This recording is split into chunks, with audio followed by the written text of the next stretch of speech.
Gusti Ngawibawa. Syukur pinaki sewu kula melu ndrek remen melu nderek bingah. Manreja.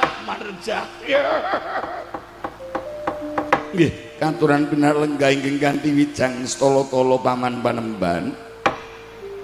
Yayi nek kula Sudewa, Yayi Janaka Dimas Werkudara. Tak lilani ngaturna bektimu kelawan para pepunden ingkang iki wektu sapet jagong rawuh karaya-raya ana ing madyaning negara ing Ngamarta kene Yayi. Wah.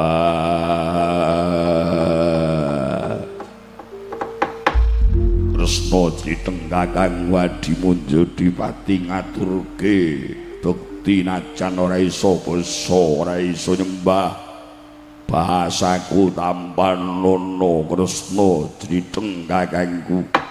Yayi Werkudara ndak tampa dadekno Bunga Marwata Suta ya Yayi. Bapak guruku Durna bektiku tampan nono.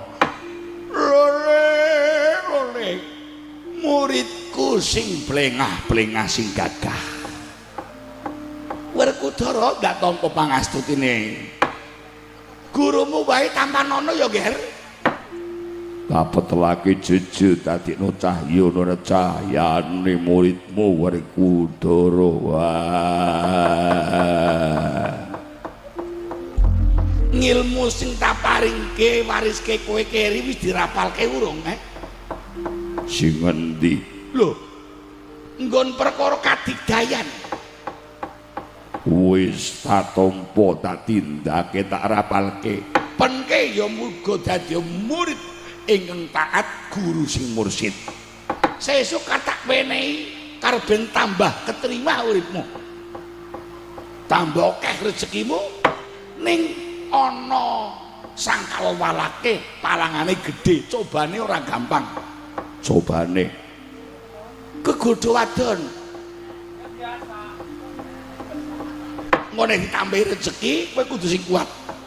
Aja nganti kowe malang temoleh ana panggudha panggirigudha. Saya ngger sing girigudha mengko Seniwati. Hah?